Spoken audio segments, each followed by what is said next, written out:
So first, welcome everybody. Thank you for joining us this evening. We look forward to having this conversation with you about the Birth to Prison pipeline. I'm very excited. I think it's going to be interesting, and I'm excited to hear what everyone has to say. And when we get to the part where we want to have a discussion, we really encourage you to engage and participate with us. So I'll start off just by introducing myself. My name is Brittany Smith. I'm the Senior Director of Education and Training at the Fortune Society. And I will be your moderator for this evening. So I just want to tell you a little bit about what the Birth to Prison pipeline is and kind of how we got here and how we came to have these fabulous panelists with us tonight.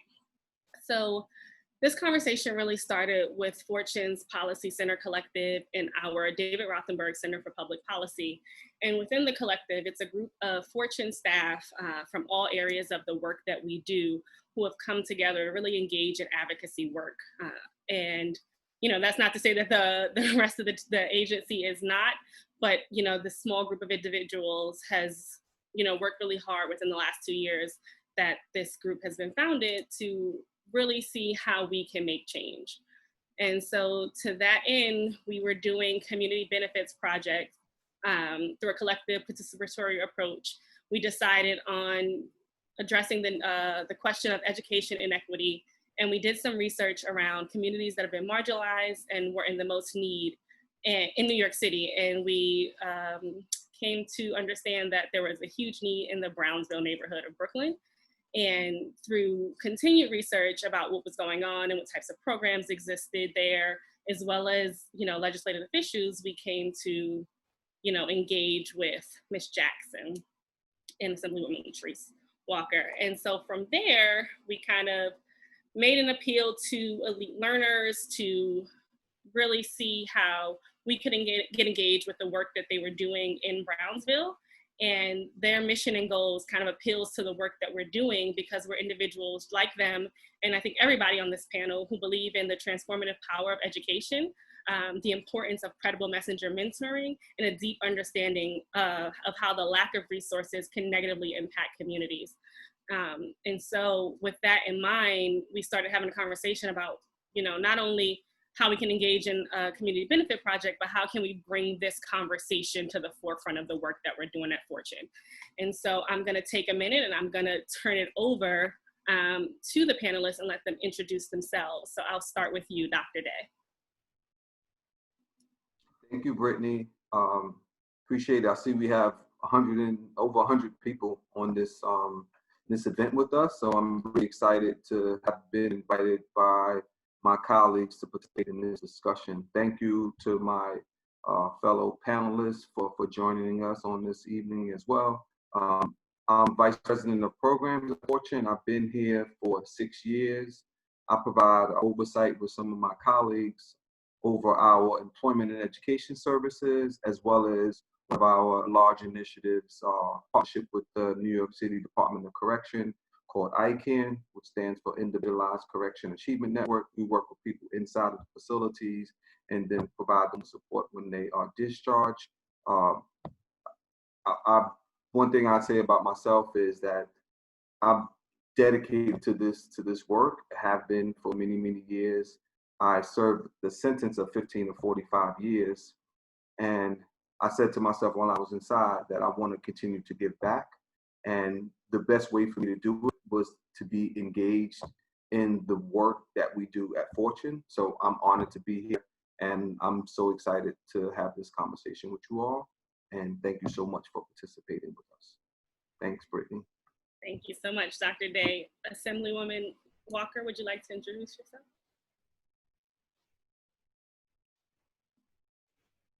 Oh, you're muted. Sorry. So, hey everyone, I am Assemblywoman Latrice Walker, and I have the beautiful privilege to represent in the New York State Legislature the community that I was born and raised in, and of course, my beloved Brownsville community, Ocean Hill, Brownsville, Bed-Stuy, Crown Heights, East Flatbush, Cypress Hills. And so, it makes what I do that more just refreshing, because I don't have to read about, the type of advocacy that's necessary in a book.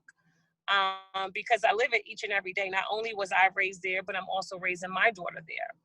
And one of the things that I was told when I first got elected was that 25,000 people would be returning home from the upstate criminal justice system to my neighborhood over the course of 5 years.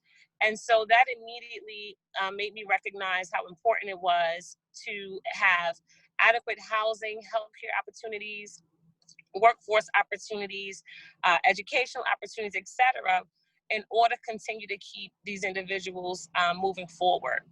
And so we have a number of dynamic projects and initiatives that are taking place, including building one of the first ever in New York City workforce housing units right in Ocean Hill, Brownsville on the cusp. And I sit on the corrections committee. So I have the opportunity to just roll up, inside of any facility across the state at any time, at any point that I choose to, and I definitely do so. I'm also on the judiciary, which allows me to look at the adequate administration of justice throughout our court systems. And I'm also the author of the bail reform bill. So criminal justice reform is something that's in my DNA.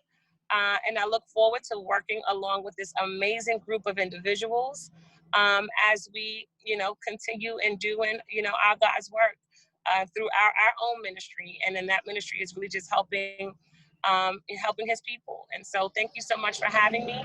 I'm also right now in Philadelphia. I came down to Philadelphia to do voter protection. As we know, we have a race that's afoot, and they're utilizing every tactic to keep us down, and of course, keeping down the vote. And that's something that people who are involved in criminal justice know a lot about, because the one way that they de-citizenize us is by disenfranchising us. And so we're working hard here. And while I'm here, of course, we saw that there was a young man who was gunned down in the streets of Philadelphia.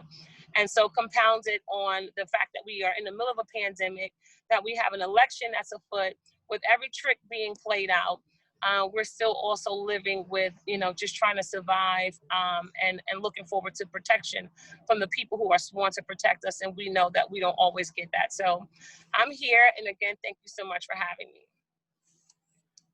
Thank you so much for joining us. Like I said, I'm just so excited. I can't wait to get to this conversation. So I'm going to move into Ms. Jackson. Please introduce yourself. Good afternoon, everyone. Thank you guys so much for having me. Again, my name is Kamara Jackson, and I'm actually the founder and executive director of Elite Learners, Inc. Elite Learners is a Brownsville-based organization. We're located on Belmont Avenue. Not only is it a Brownsville-based organization, but I was born and raised in the Brownsville community. I still reside here, and I'm raising my daughter here as well. Elite Learners serves as a staple in the community for young people.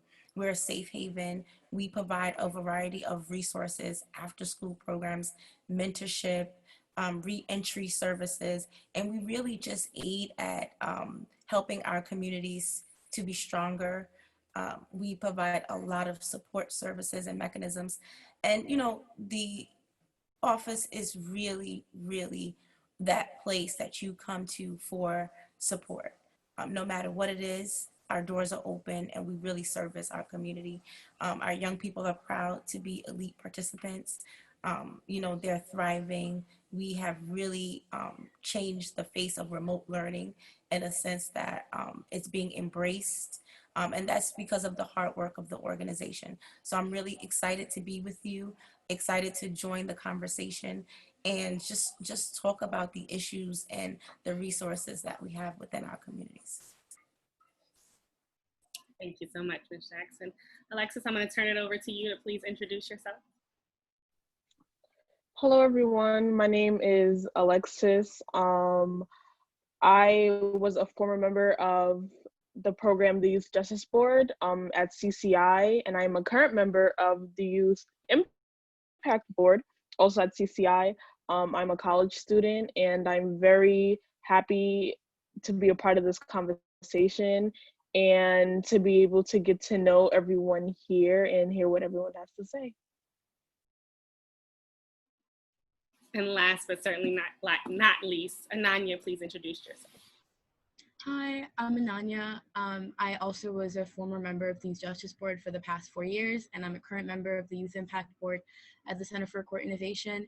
I'm really excited to be here. I'm sitting in my college dorm right now, actually, doing this conversation. So I think this is a really, really important conversation to have, and I really appreciated that I was invited to talk to y'all and have the conversation alongside everyone who is here. Thank you. Thank you, Ananya, and thank you, Alexis. I did not thank you appropriately. I had the privilege of meeting with both of them earlier today, and just phenomenal young people, and grateful to have them as part of this conversation. So the next part of our program is to share some vignettes with you from some people that are currently doing the work. And what I mean by that is we have educators from different arenas that are currently, teaching classes during COVID and seeing how it's impacting their students. So I'm going to turn it over to our communications team to show the video.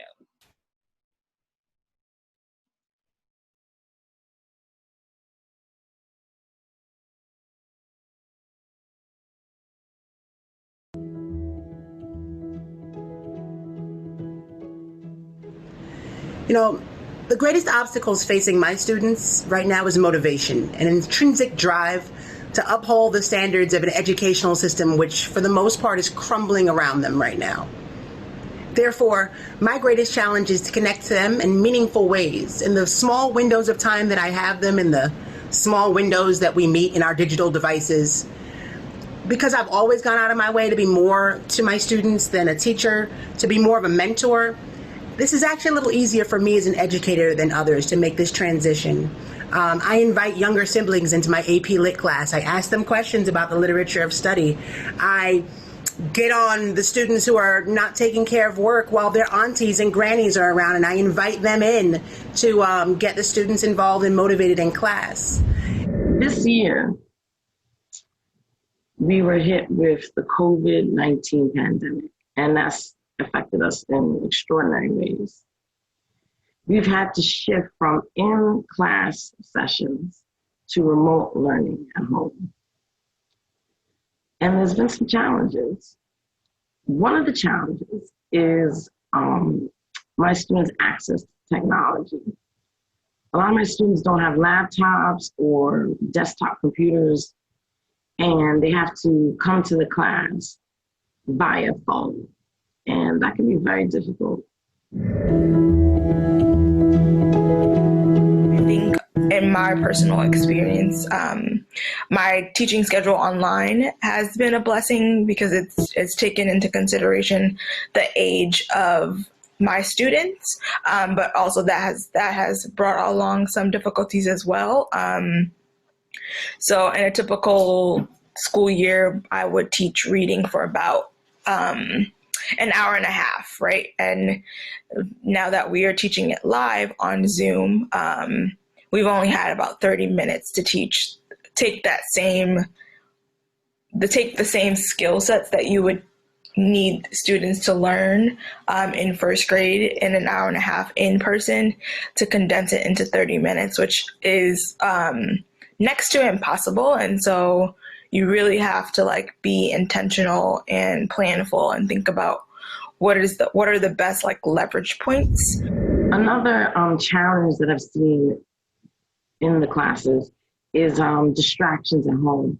A lot of my students live in households with large families or a lot of people and relatives, and that can be a distraction. Just the other day, one of my students said, I have to help my grandmother up the stairs, carry the shopping bags. And a lot of my students also have small children, so they'll be in the Zoom sessions, but also attending to their children that also need help with their remote learning sessions. It's approaching it on a systemic level, right? How do you provide services to families who need it, and also knowledge, right? Giving families the knowledge of what's out there and what exists and the different types of education, and understanding that education starts before schooling, right? So they've already defied a lot of these odds with the birth to prison pipeline, but they had to overcome a number of obstacles. Many of them are victims of violence. They've lost parents, they've lost siblings. For years, Bed-Stuy was a food desert. Now it is, according to Time Out, the fourth most incredible place to live. But for many years, it was a food desert. They didn't have dining options and fresh food options. Mental health resources are just now becoming readily available to the community. And all of these things are necessary to disrupt this pipeline. We need access to social workers and therapy, to yoga and safe spaces and clean parks and trees. We need access to fresh food, to dining options that are safe, and to healthy dining options. We need access to officers who are part of our community and therefore invested in our community and aren't just policing the community. And we need more schools like Bedford Academy who demand nothing less than excellence from our children, and we get it.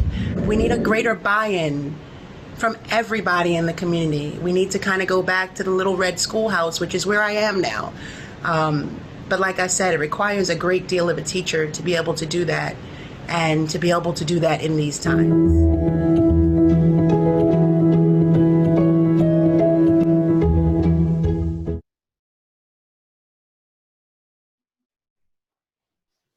So there are so many pieces of that I could speak to and that resonated with me, but since I am not on the panel, I actually will turn it over to any of the panelists who choose to engage, and kind of what are your reactions to that?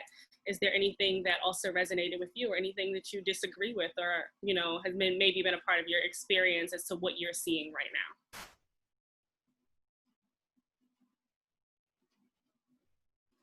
I also invite the audience to put any questions into the Q&A so that we can also get those answered or asked.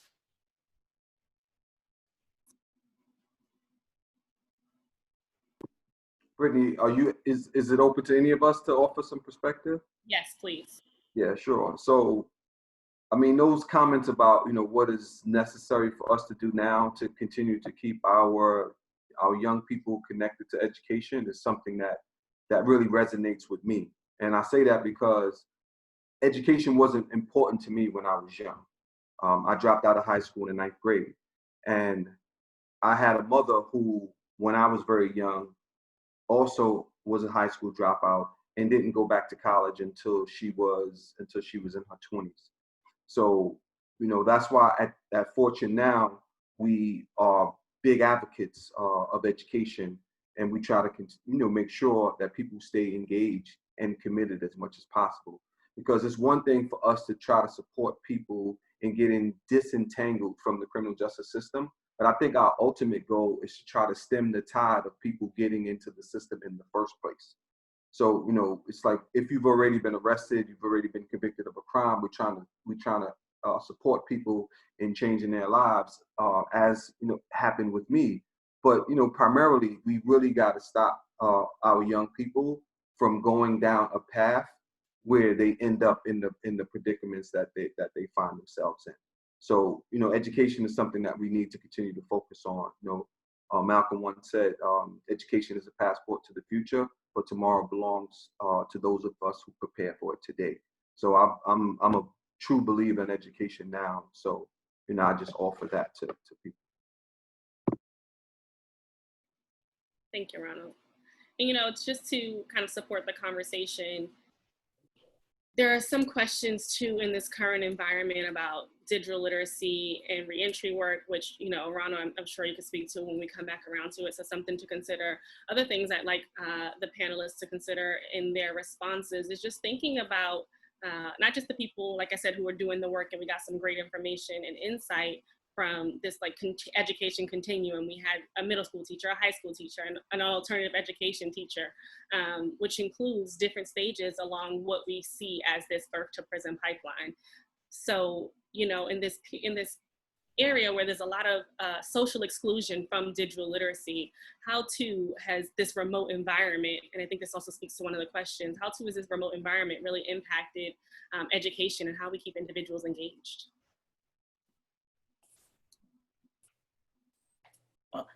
I can speak to this from a programming aspect.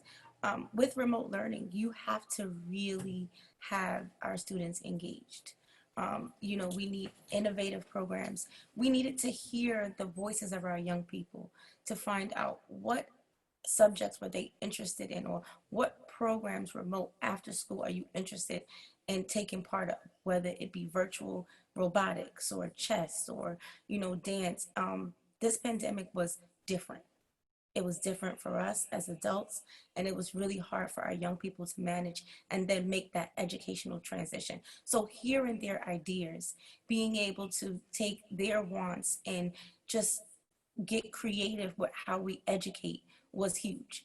A part of just preparing for remote learning with elite learners was doing the wellness checks in the household and dropping off the supplies and being able to have that immediate introduction to say, listen, I know that I'm going to be conducting program over the computer, but you know who I am and you can put a face to this program, and I'm here to support you in any way that we can. So really just listening to our young people and putting their needs and their wants at the forefront of education.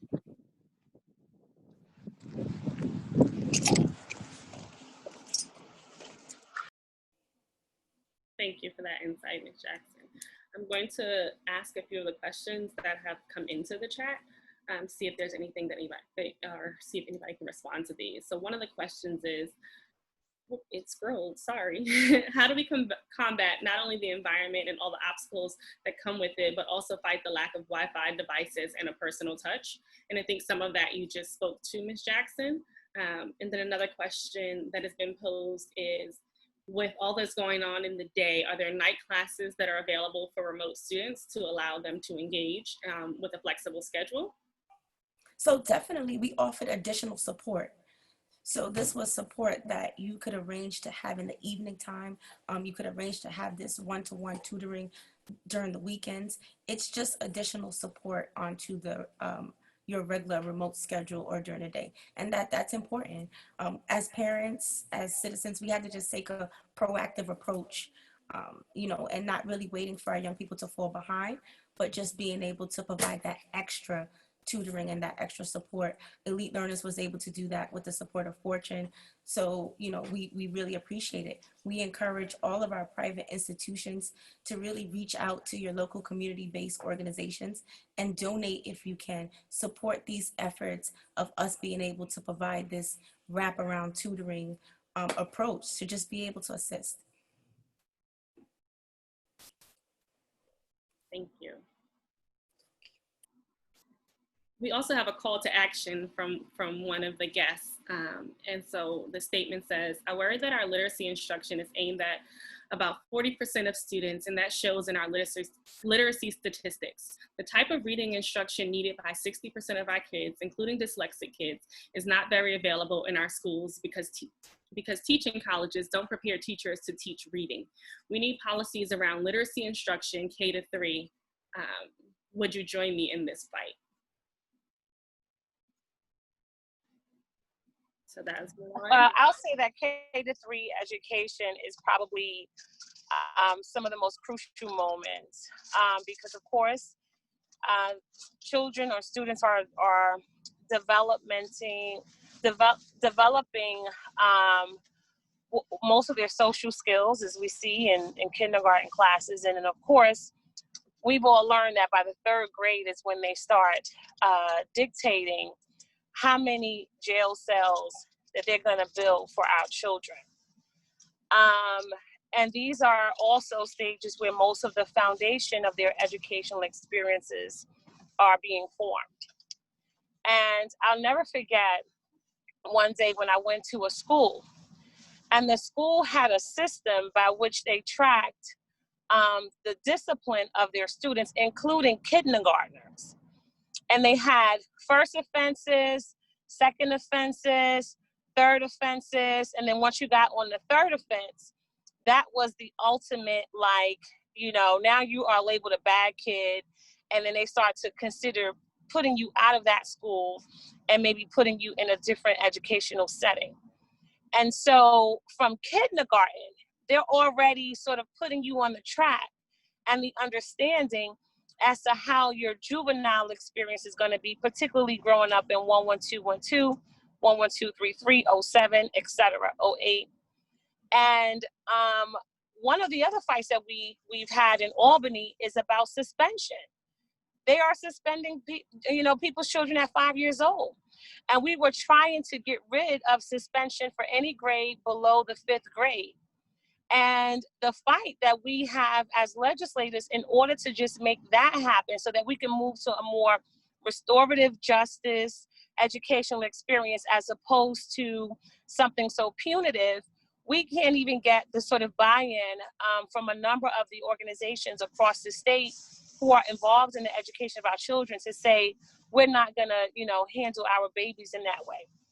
And so you definitely have a partner in me with respect to trying to get all the resources that we can for our youth. I know we were also talking about the pandemic and not having access.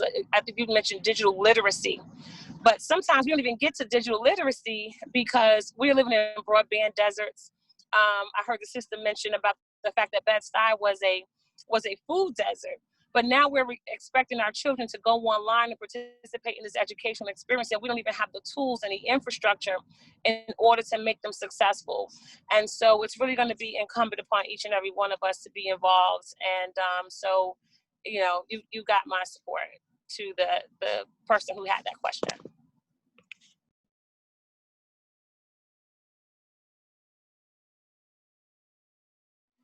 Thank you. We have another question. Do you believe education is enough to prevent individuals from entering the broken jail system?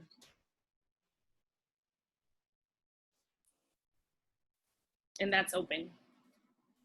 But before we get to that, I'm going to do a little prompting, and I'm going to ask either Alexis or Ananya to speak about the amazing work that you guys did with the board last year that kind of speaks to some of these things we've been discussing.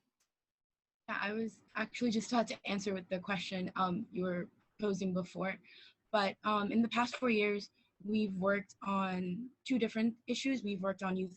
We've looked at how youth homelessness kind of intersects with people entering into the justice system and then kind of places more of them in the criminal justice system. And we've looked at how social media surveillance does the same thing with putting people, young people especially, on the gang database. And like funneling and expanding the criminalization of Black and brown youth in particular. And in response to the question that was just asked, I think, do you believe education is enough to prevent individuals to entering the broken jail system? I don't think so, because the way that the prison pipeline works is that almost everything in our society funnels people into jails, right? So when we're looking at youth homelessness, if you're looking at survival crimes, if you're looking at young trans people who are, stopped on the street and asked, where's your ID? And they don't have an ID. And the cops are like, well, now since you don't have an ID, I'm going to arrest you for this, or I'm going to give you a fine. And then they can't pay that fine because, they're homeless young people. Then they're like put in jail. And so everything kind of funnels it.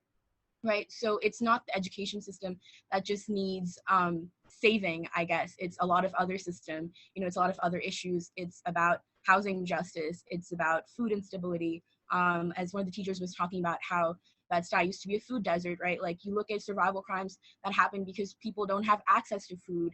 They don't have access to proper kind of hygiene material. So all of that funnels them into the jail system. It's not just about education, although obviously education is a big part of it, I think. I absolutely agree. And I think it's important that we look at non-traditional programs and educational programs. We have a lot of our young people that are not interested in going to college, but they want to become entrepreneurs. So how do we support them? How do we, bring innovative programs in that allow them to further progress in the interests that they have? We bring barbering and just wig making and natural hair care programs to our transfer high schools, and these programs are huge. Just being able to have a passion and learn and just grow in the passion may not be a traditional path. That's not for everybody, but we just need to be able to support with trade schools, with job resources in our communities for those that do not take an educational path. I would add too, Brittany, if I may, regarding that question about whether or not education can prevent people from ending up inside. And I agree with Ananya that to a large extent, the system was designed for for people to end up there, particularly Black and brown people, unfortunately. In 1970, there were 300,000 people incarcerated, right, in our prisons and jails. And today there are over 2 million people.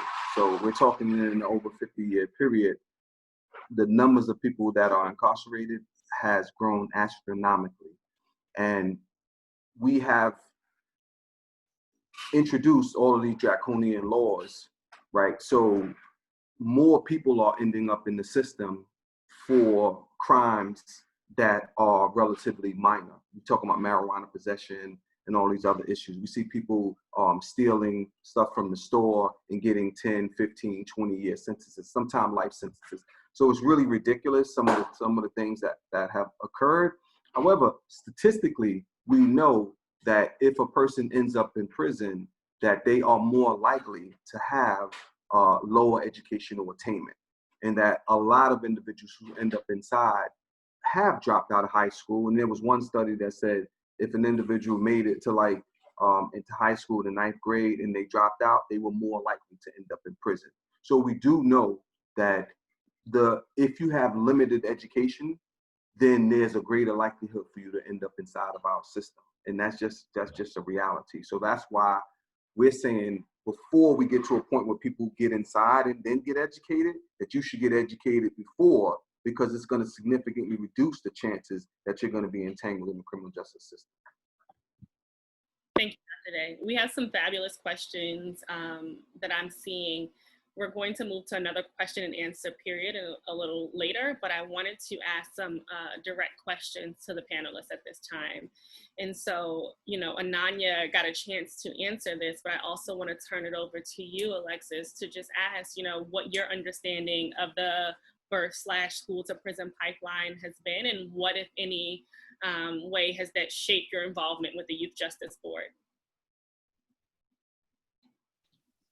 Being a part of the Youth Justice Board, it was a real eye-opener, because we're in school, you see everything that's going on, but until I became a member, you don't really understand how deep-rooted the prison system really is in schools.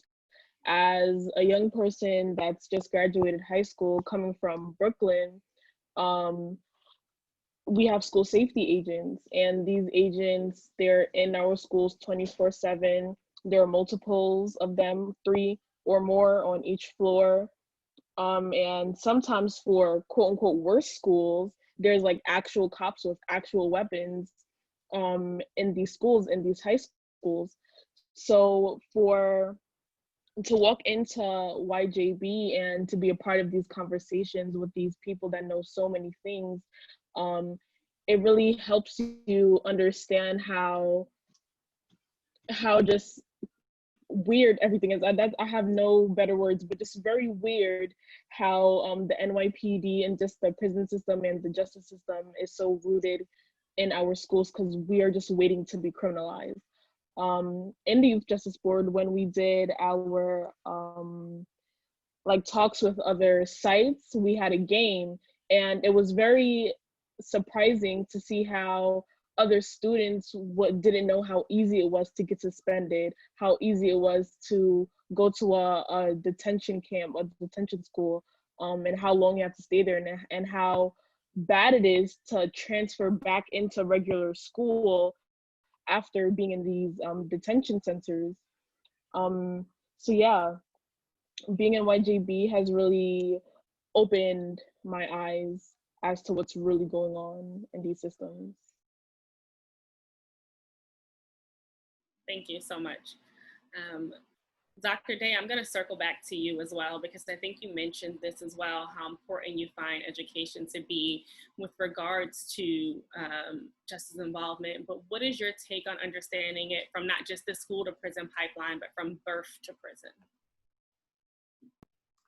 Yeah, I think we've been bamboozled into thinking that education isn't as powerful a tool that it actually is. You know, almost like voting. You know, there was a time when to this day, when we have to fight fervently to make sure that we have this right.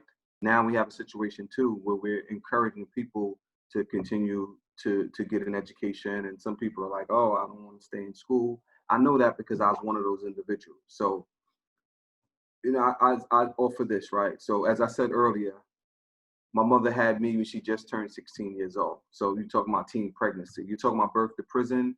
When you have a young mother who's having a child, that puts a real strain on the family, right?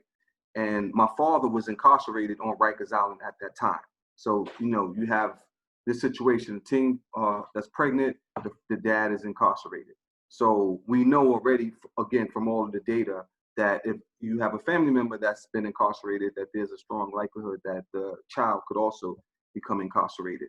And then add to that, that, as I said earlier, my mother had a low education, and then I dropped out of school.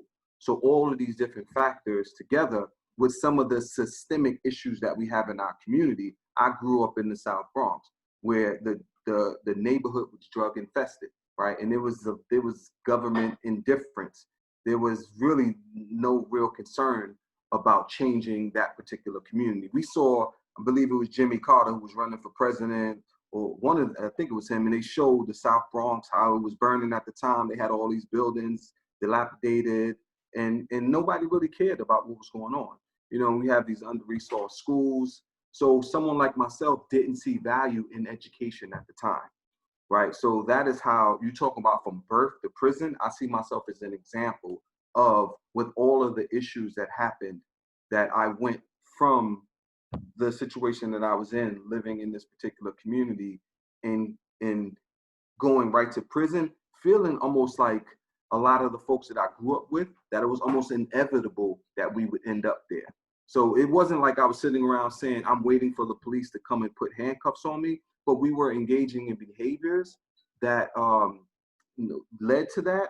And then there was, like I said earlier, kind of indifference, where there wasn't a whole lot of change that was happening in our communities. So I say now that we have a responsibility not just to say we can do things in our household to make it better, but we also have a responsibility, as we do and as we say at Fortune, to try to change some of the systemic discrimination that we face. So we talking about voting, and we're talking about removing issues around people getting jobs and people getting housing, et cetera. So, that's what I feel about this birth to prison. Like I'm a prime example of how you can go from the situation that I was in and ended up in prison, and still, with the support that I had, be able to turn your life around and then ultimately make something of yourself. But I don't want to see someone have to go through the same situation that I went through,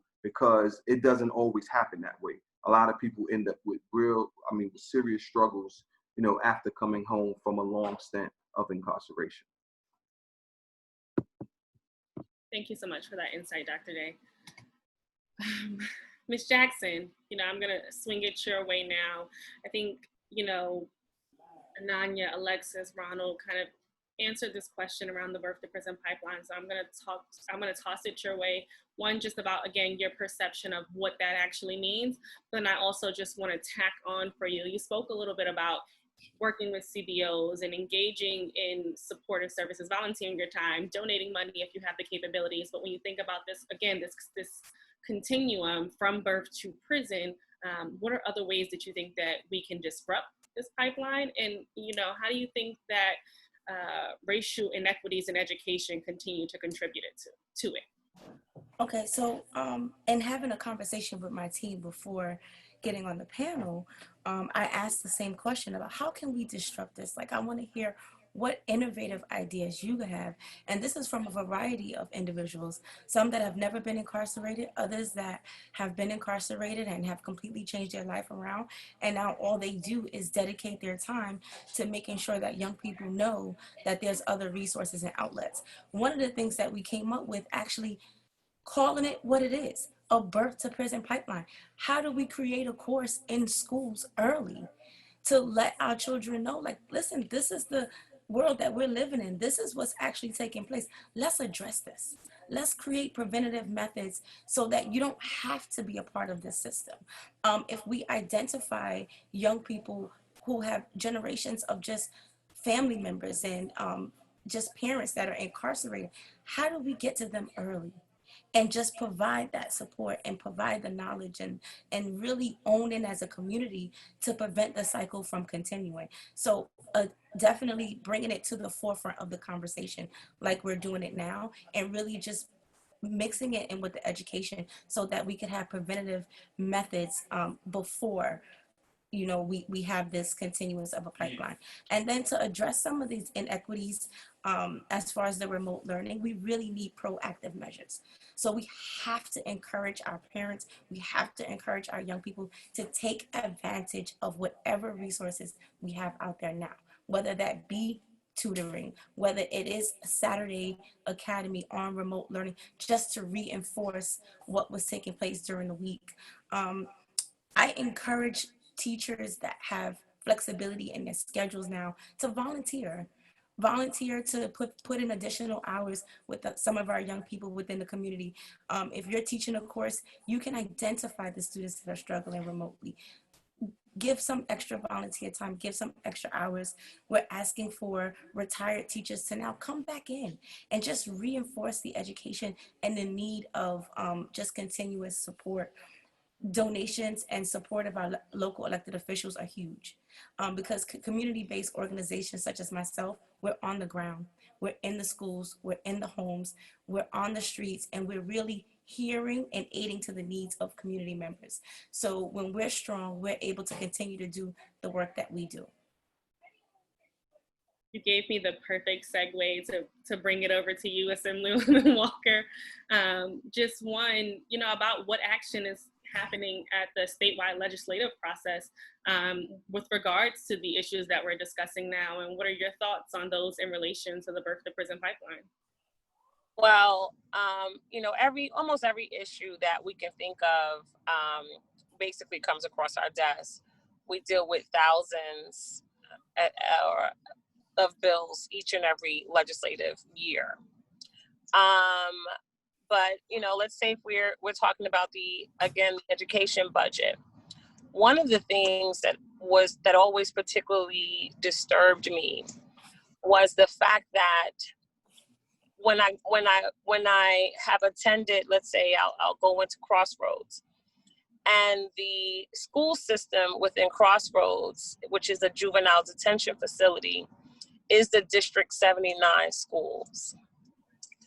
When I go into Rikers Island, the school district that is within Rikers Island is the District 79 schools. And okay, I get it, right? But what I didn't recognize is that when I went to, let's say, the former Jeff, now it's a campus of a number of other schools, there's still a facility there where if you're a teen mom and you want to bring your daughter or son to school with you, there's a daycare facility or early childhood educational facility within the school system. And that school system is District 79.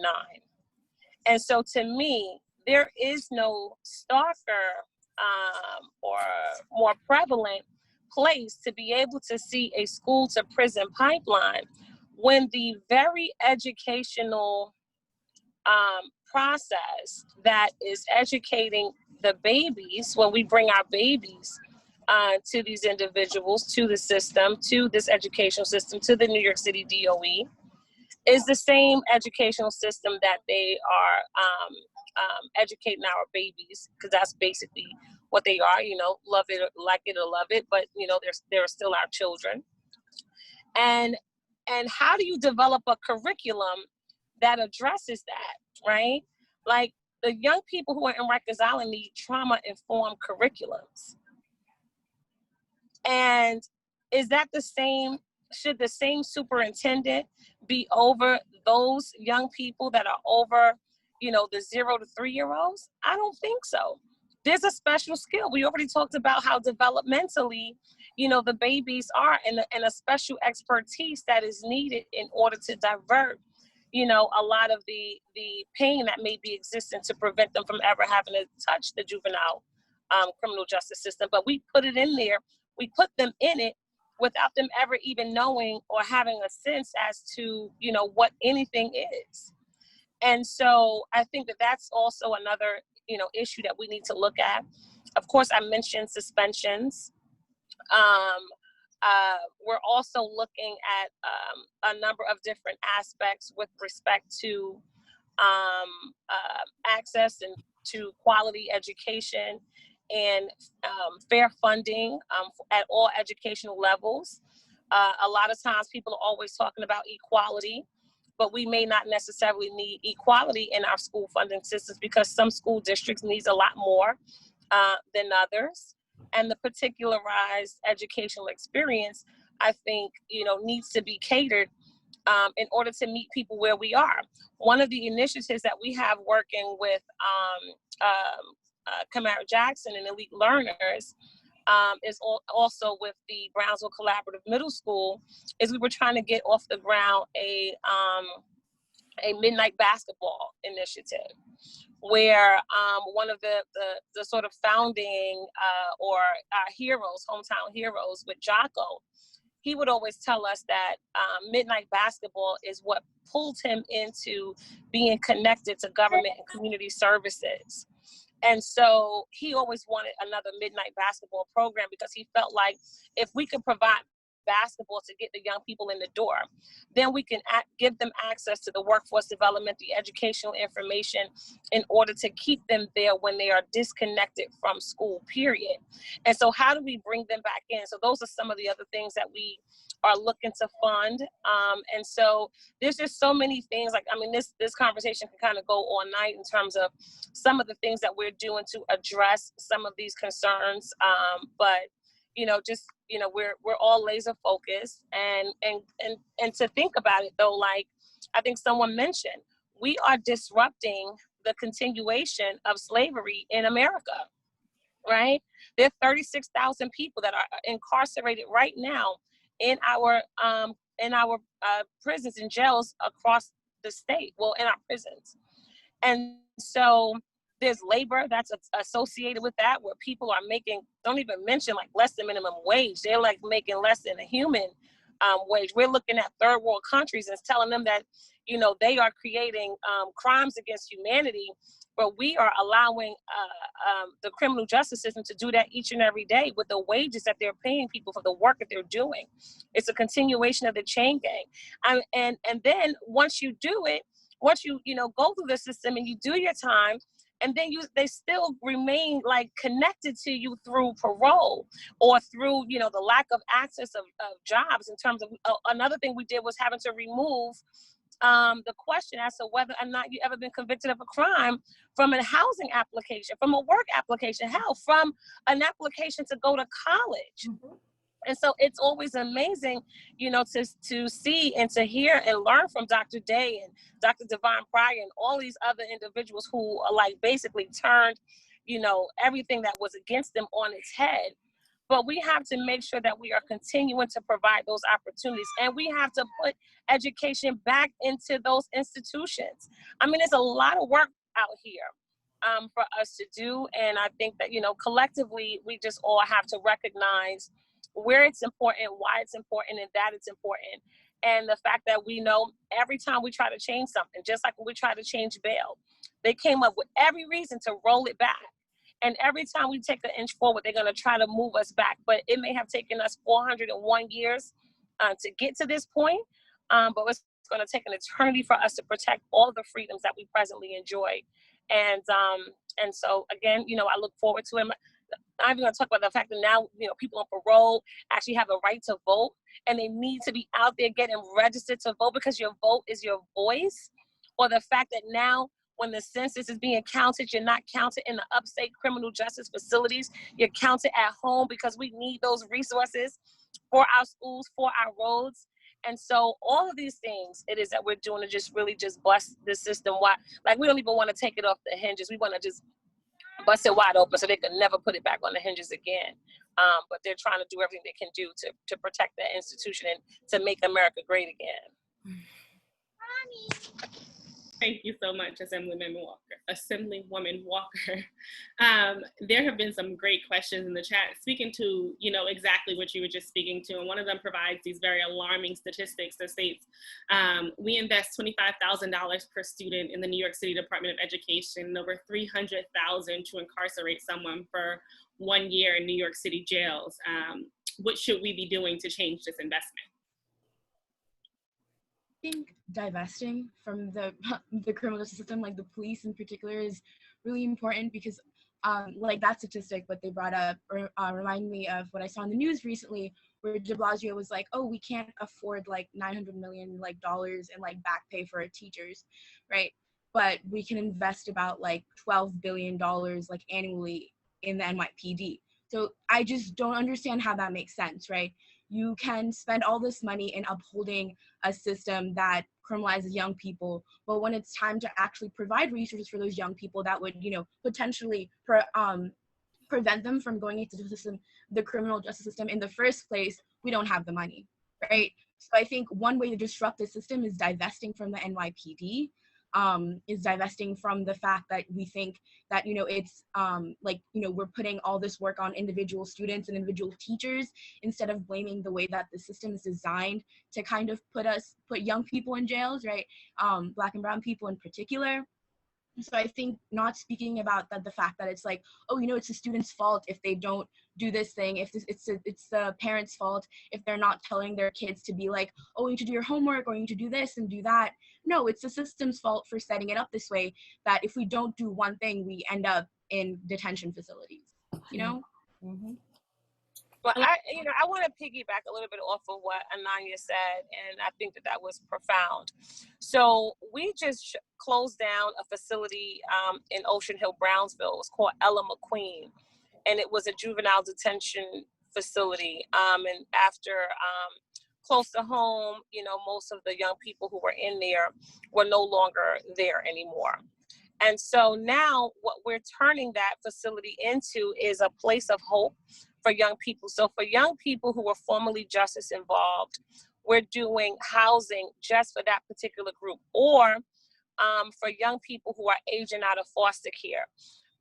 We're also looking at trying to make it, to put like a community center type space with a girls club, like the Lower East Side Girls Club, or an educational facility like the Brooklyn STEAM Center. And so we think that, as you mentioned, if you can invest all of these resources in the incarceration of our young people, you can take those resources and divert it from that and put it into opportunities. And so just today, I was on a telephone call with the state about how do we fund this. And then they were like, okay, well, you're going to need $22 million in order to do it. And that's not a problem. Like, I don't have a problem with fighting for $22 million or however many millions of dollars that we need. But there was just $38 million that was allocated by the city of New York and OCA to build a community justice court in Brownsville at 444 Thomas Boylan, right across the street from the 73rd precinct, which is a conduit to the criminal justice system, which is right across the street from Crossroads, which are housing our babies from 12 on up, I guess now to 16 based on raise the age. But if you just look at, if you can put $38 million to build a court, but you can't utilize those resources in order to provide something amazing for young people to participate in, our priorities in this city, in this state, sometimes it just bewilders me because, of course, it's an age-old thing. If an ounce of prevention is worth more than a pound of cure. And so I think that we need to really begin to put our money where our mouth is and take it out of where it's not needed anymore and put it on the back end and really, raise up people who, is going to take the rest, take America by storm, because you already are as millennials. And I look forward to, continuing to grow my legacy in your world. I'd like to offer a comment quickly too, Brittany, if it's okay. What Assemblywoman Walker said was profound, but I want to comment. Our future Dr. Roy here said something that I think was really, really insightful. And you talk about divesting. I think it's more than the divestment financially. It's also the cultural issue, because we've become kind of insane with this idea that we need to continue to invest in this prison industrial complex. So we need to have a realistic and reasonable conversation with people, because if you, for example, look at the correctional associations, right, they will say that no matter that you have a situation where it costs $300,000 to incarcerate a young person, it's like, even though that is completely insane, when you talk about removing money from corrections and putting it into education, some people see that as a problem. So how do we shift the conversation so that people see an investment in education as an investment in our future, and not saying, oh, that means that I'm not going to have a job? So, because that's how people are going to see it. In the upstate unions and the downstate unions, folks are seeing it as, no, we need to continue to build up this prison industrial complex, because that's what we've invested in for the last 50 years. So some people don't see another way to get ourselves out of this issue, because they see themselves as losing a job rather than gaining some potential for the young people, employment for the young people, educational opportunities for the young people. There's this us versus them mentality that's continued to be fostered, and we really have to move away from that. There's this, if you're inside, you're not like me. You know, you ended up engaging in some behavior that got you there, so that means I'm better than you. And, you know, at Fortune, we're saying, no, we want to see the dignity in everybody and the humanity in everybody. A lot of people have made bad decisions. We say the crime is what you did, it's not who you are. So until we get away from this this dichotomy where, you know, it's us versus them and that really negative mentality, we're going to continue to be in this predicament, unfortunately. Thank you, Dr. Day. Thank you, Ananya. Thank you. So many comments in the chat are referencing how powerful this conversation is, and people are grateful to be talking about it. I wanted to swing back a little bit just to this conversation around criminalization, because we've also just been talking a lot about, you know, in that process, Ananya also mentioned, you know, she has some, you know, amazing points. She also mentioned this idea of like how we're criminalizing individuals through the school system. So there's two questions to that. One I'm going to direct to Alexis, and it's kind of how do we grapple with the question of this increase in digitalization, especially during COVID, in tandem with the surveillance state and criminalization that we're currently seeing right now. And I'm going to let you go to that, and then I'm going to swing back, and also just for the panelists, if you can just think about another question that was asked around that same topic, kind of deals with how young white educators use their power in school systems, one, to stand up for the rights and fight for infrastructure, but also having to see the injustice that Black students face.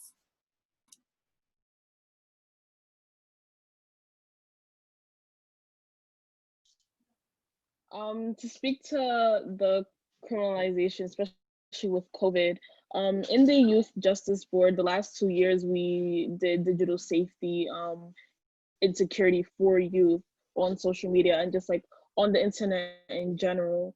And because of COVID, because of quarantine, when youth are being forced out of their spaces, their safe spaces that might not be home for them, or as Ananya brought up, homeless youth that don't really have a safe space to go to, they're gonna look to social media for this kind of sense of security and this sense of belonging, right?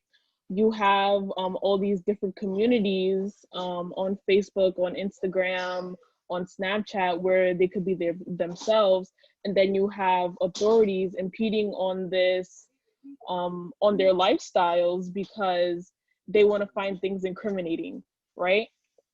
So we have, New York has this of the gang database. So you have the gang database, you have people watching every step you take, seeing what emojis you're using, seeing what colors you wear, to criminalize you and put you in this box that you might not even be in. It could be where you live, the communities you grew up in, the people you hang out with. It would not matter. But again, with this birth to prison pipeline, you grew up with these people, but now you're on this gang database because you live in whatever neighborhood and you're friends with these people. Like, and now because of COVID, it's way easier to be a part of that criminalization because you can't go outside and be who you want to be.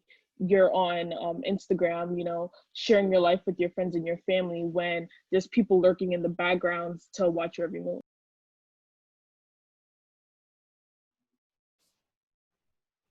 Thank you.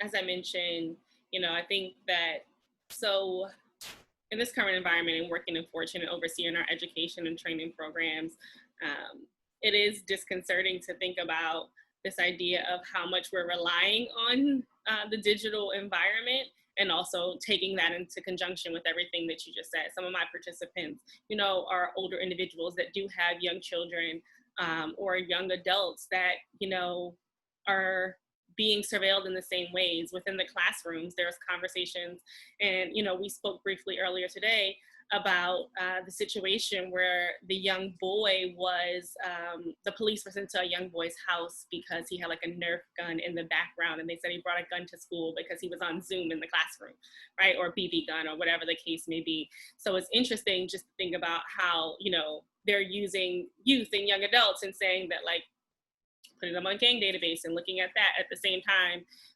we're talking about kindergartners, first graders who are being criminalized for things like toy guns. And so this process of us having to always be in front of a camera during this time is also just a very, very interesting situation that we're dealing with. And I think just to swing back to, you know, other parts of the conversation that asked about like kind of this othering of people that Ronald mentioned, there was a great comment just in the chat around, you know, NYCHD residents were asked if they, you know, wanted individuals that had legal system involvement within their communities, and they said no, because there's this idea that they are not us.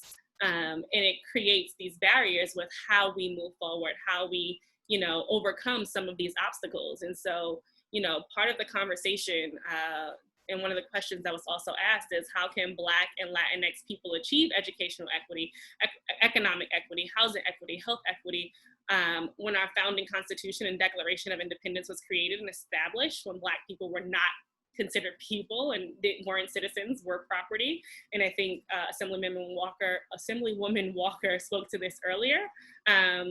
But also like just tied into that, how are we, when we see it in our own community, that we're also othered and individuals want to separate the us from the them when it comes to incarceration, people who have been touched by the legal system.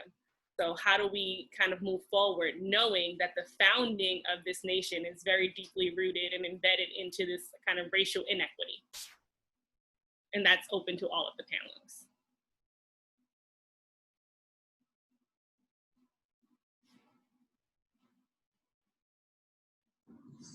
That's deep. Everybody like, well, I think basically like you just summed it up. Like, I don't think there's anything that anyone could say that really, you know, could top where you put it. And basically it's, you know, it's a system that keeps this country going, right? If it was in our foundational structure, how do we now go in and remove the foundation?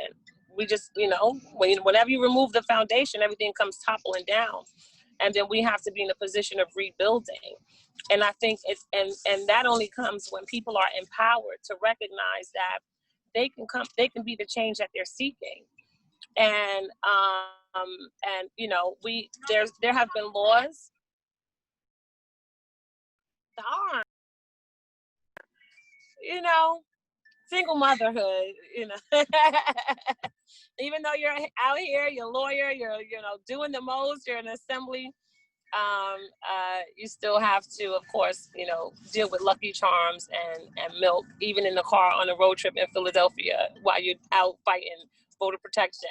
And of course, you know, destabilizing a lot of those foundational elements that you mentioned. And we're always going to be, you know, in a perpetual fight. And we can't get comfortable. We can't get complacent.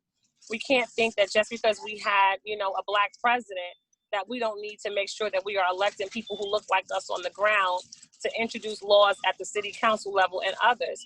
There's going to be 38 city council seats open next year. Why is it that someone who, you know, is formerly incarcerated and have had, you know, the barriers removed from them running from office? You know why?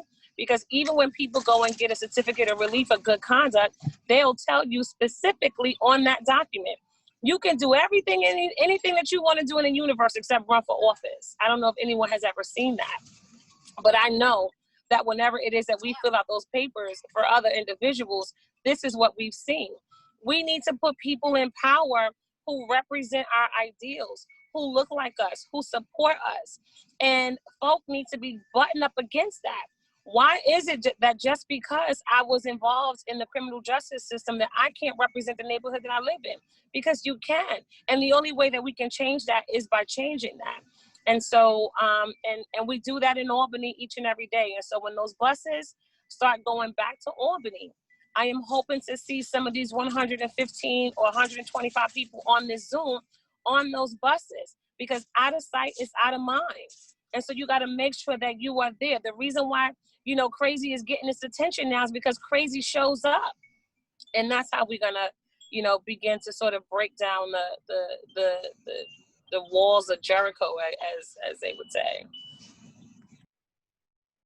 I would say too, Brittany, you know, the 13th Amendment to the U.S. Constitution says that slavery and indentured servitude is abolished, except when one is duly convicted of a crime. So to the point that was made earlier, you know, can we really wonder, or should we wonder, why we have so many Black and brown people incarcerated in our criminal justice system? We have to ask ourselves, is this by design? And, you know, people have said, studies have been done, and this has been a discussion about how crime is used for social control. People are utilizing and criminalizing people because it is profitable to a certain extent. And it's not just now about criminalizing, it's about dehumanizing. So when you get into the system, there's all of the obstacles that we've already talked about, all of the collateral consequences associated with being incarcerated.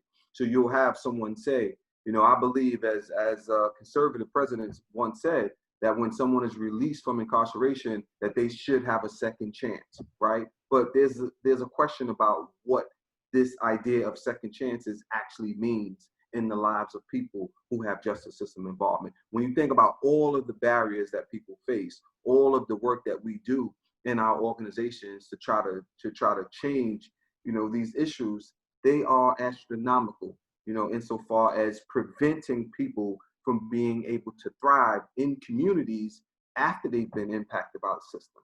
So, I mean, what you said, the way that you framed it, Brittany, I mean, it's really spot on.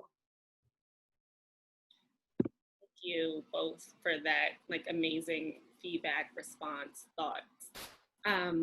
There's a question in the chat. It says, my understanding is that part of the issue in schools could also stem from the funding systems where a set amount of funding is tied to an individual student and also property taxes of the area around a school. Are there any bills or proposals that are proposing new funding systems to ensure all schools have the right resources, i.e. counselors, teachers, supports? So there are resources at every level. I know that Mayor has, I think it's called the Good Shepherd, or some shepherd services with respect to putting social workers in the schools. One of the initiatives that we're working on now is about cannabis, and whether or not some of the resources from the taxation and regulation of cannabis in New York State can be utilized for that. There's another conversation with respect to gaming in the state of New York, and the conversation as to whether or not some of those resources can be used for that. we are going to be working on revenue packages in the next coming months. Like once, we get beyond Tuesday and have to go back because, we're again in the middle of a pandemic and everything is being cut. But how do we, ensure our own survivorship? And so we'll be continuing to have conversations regarding new revenue raisers in order to be able to provide more resources to our schools.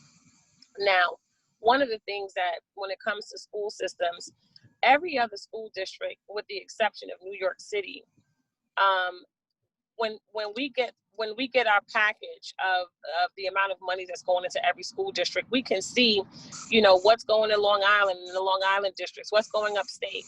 But New York City, the funding just sort of gets lumped into one big pie.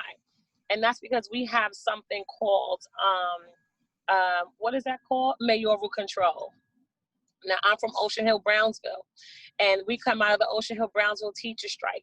That's a decentralization of the school system because the community took control of how we were educating our young people. And if you want to hear more about that, you can watch that on Eyes on the Prize. I would encourage everyone to watch Eyes on the Prize because we need to get more active with respect to the education of our communities. But New York City can just do whatever they want to do with the resources, and there's really no one who's like watching the storehouse. And so I encourage all of the parents, and even if you're not, a parent of a school-age child, that we really have to participate in these CEC meetings. We got to get out there because decisions are being made on billions of dollars with respect to our educational opportunities, and we're just not involved and not there in the conversation. There are a number of questions that have come around like budget and the needs, but I found a few of these to be circling around the same issues. And what it speaks to is concerns for unhoused individuals. And I'm pushing the change in terminology from homeless to unhoused. I heard the term and I felt like it, as we speak about language, especially when we talk about individuals that have experienced incarceration, we speak a lot about the change in the narrative and how we perceive people. And I think that also goes to homeless versus unhoused. So with regards to unhoused individuals, one of the questions kind of speaks to how and for individuals that are home due to COVID and not in the school system, speaks to the issue of nutrition. One in the homes, and for unhoused individuals, as food banks have seen a 36% increase from last year, and funding may not be sustainable. So when we're talking about that, I think we've considered a lot of aspects of what we see as some of the issues, but what do we think needs to happen around this specific issue of like food and nutrition for individuals that are impacted by COVID and individuals who are unhoused?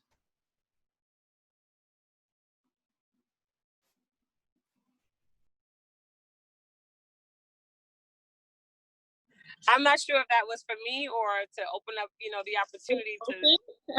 I think enough. Yeah. I don't want to suck all the air out the room, but we did 25 million in the state legislature, and we're watching the resources go all across the city. We're seeing the lines that are wrapping around the corner because of people finding it hard to make ends meet and to put food on their table. But I know that there's some great folk who are doing a lot of great work, particularly even with elite learners, in partnership with like Collective Fare and everyone else. So the sisters out there giving out boxes of food. So Kamara, I'm going to turn it over to you.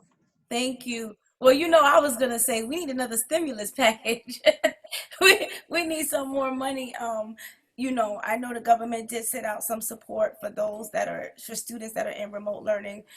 Parents were able to get EBT cards and food assistance, but we need more of that.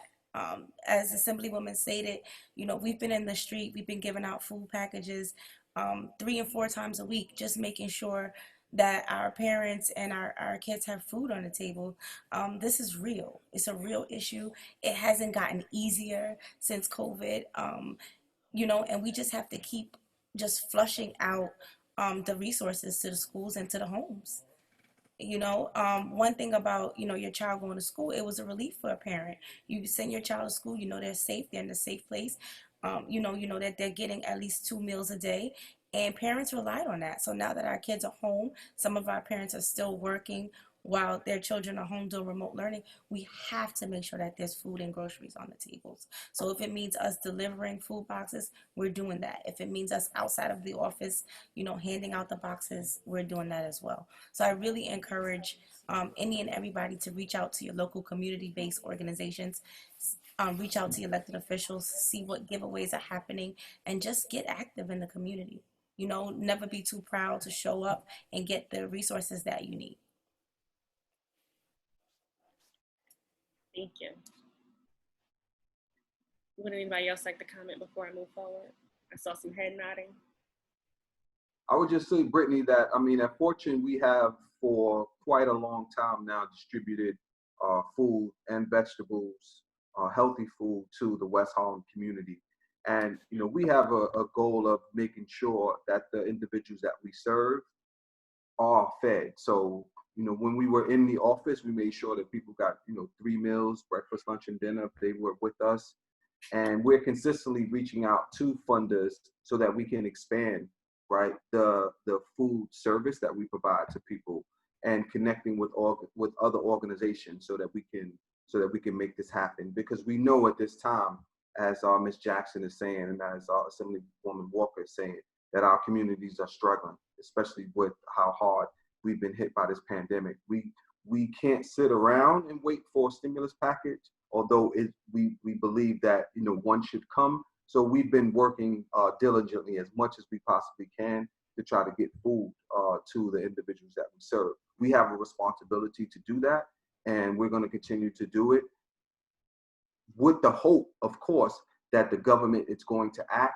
But we see that the government has been inept to a large extent, and we don't want to sit around and wait for that. Thank you, Dr. Day. So, we have about 8 minutes left. So I just want to put this kind of closing thought. There were a lot of action items that came out of this and thoughts about how we move forward. We're also going to share a resource page for everyone to see and engage in how to move forward and what actions that they can take. But, from each of you, I'd like you to just if you could give a short response to what do you feel like right now is the most crucial thing that we need to take action on to disrupt the birth to prison pipeline? Vote. Please, everyone needs to get out there and vote. Our vote matters. It's the only way that we're going to start to chip away at change. So let's please just get out there and vote. Our communities, Brownsville, we need to turn out in an abundance of numbers. We want to see long lines. We encourage early voting. Let's take advantage of it. Please just vote.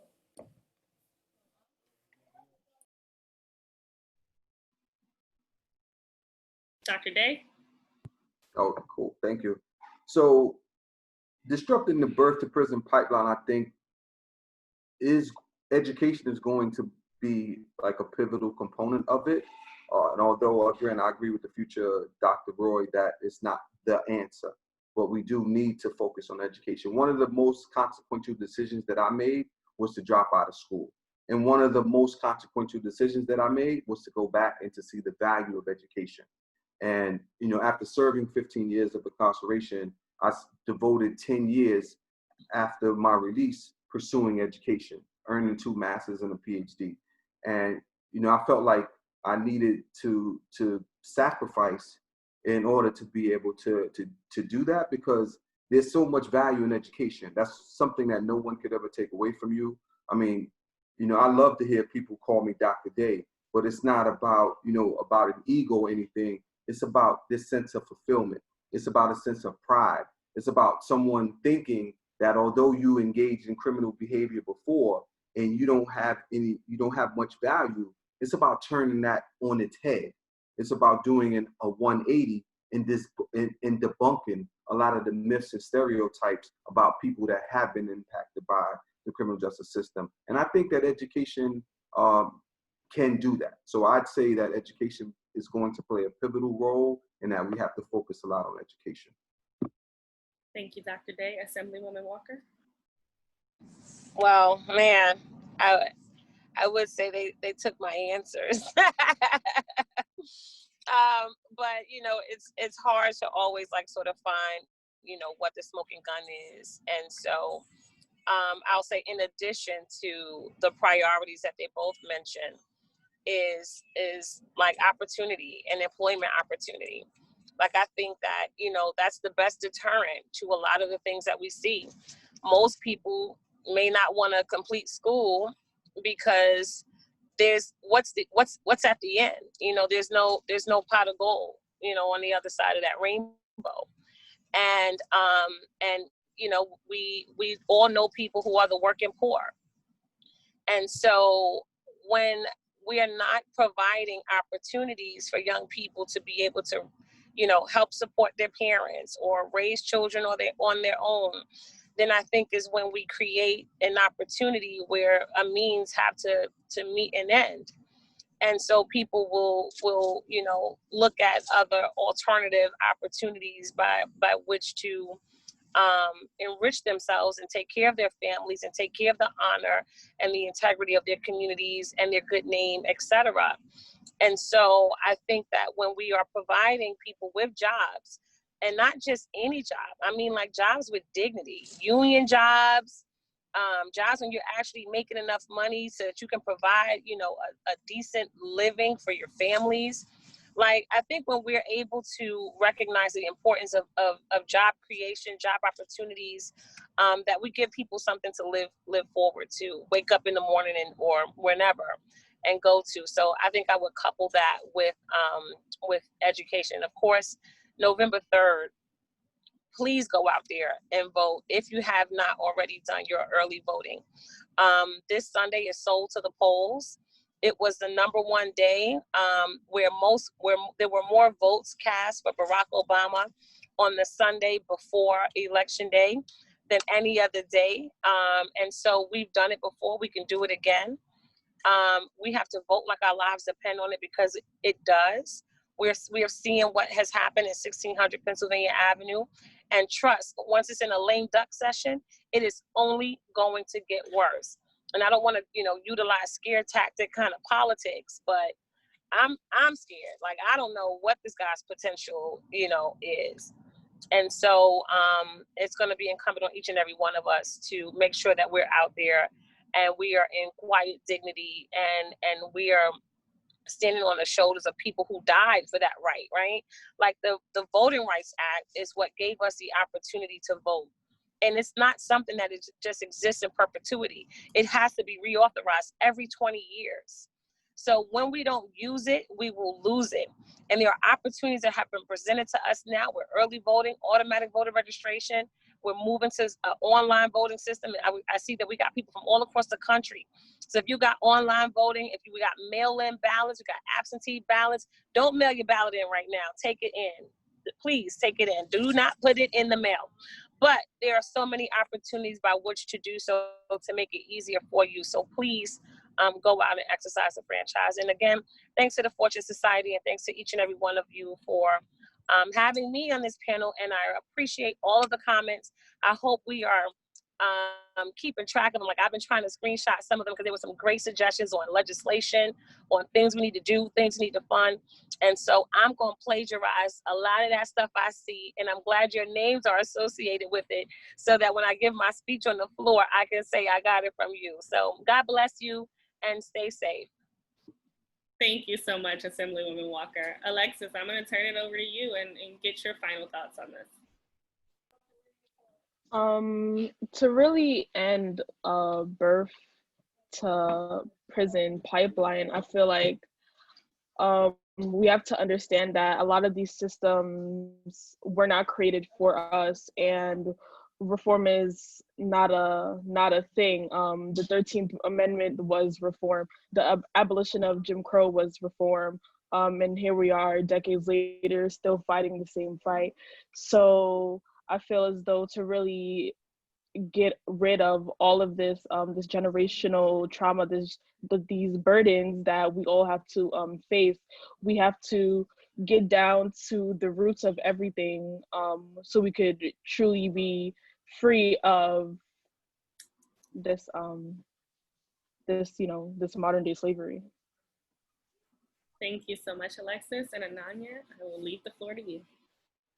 Yeah, I want to echo a lot of what Alexis said, right? Disrupting a system means that you have to invest in and build in newer things, right? You have to invest in your communities. I know I've been talking to a lot of my friends about abolition and divesting from the police and all that stuff. And that, I think, goes hand in hand with education, because I think what Dr. Day was talking about before with the cultural shift, right? And the way we other individuals, especially incarcerated individuals, right? We have to get away from that. In order to do that, we have to shift our communities into stop seeing people as disposable, right? We have to stop seeing them as, oh, once they're in prison, they've done something bad, they're a horrible human being and they don't deserve anything, right? So we have to shift away from that. In order to do that, we have to actually talk to our friends. We have to talk to people that we, you know, that see us as credible messengers, right? So in order to do that, I think, I mean, in order for that disruption to happen, we have to actually go out and, you know, build community so the harm doesn't happen in the first place. Thank you, thank you, thank you. I know we're right at 7:30, and to these powerful statements, to this powerful conversation, that, you know, we come from all walks and all streams. And, you know, I am grateful that we were able to have Ananya and Alexis join this conversation, because I think, you know, the power of the youth voice and that we don't hear enough in this space and we don't give enough airtime to was very, very important. And I'm grateful and appreciative of, you know, all of you, Assemblywoman Walker through her drive and her action items today, Ms. Jackson through your work that you're continuing to do in the community, Dr. Day, who I've seen in meetings all day. You know, thank you all so much for the phenomenal work that you're doing, and I ask that you continue to do it. I want to just acknowledge that this has been done on behalf of the Policy Center Collective at Fortune, and I want to thank all of the guests. Please, please, please, you know, reach out to us with your questions. You will receive a resource guide with the email that you register to that will have all of our contact information. And there are a lot of questions that didn't get answered. And so I do apologize that we couldn't get to everything, but I think that some of this was so organic, I didn't want to take control back and push some of those questions forward. And again, just thank you everyone who engaged, thank you everyone who attended, and thank you everyone for participating. And with that, have a great, great night. Thank you guys, have a good night. Thank you, everyone. Have a good night.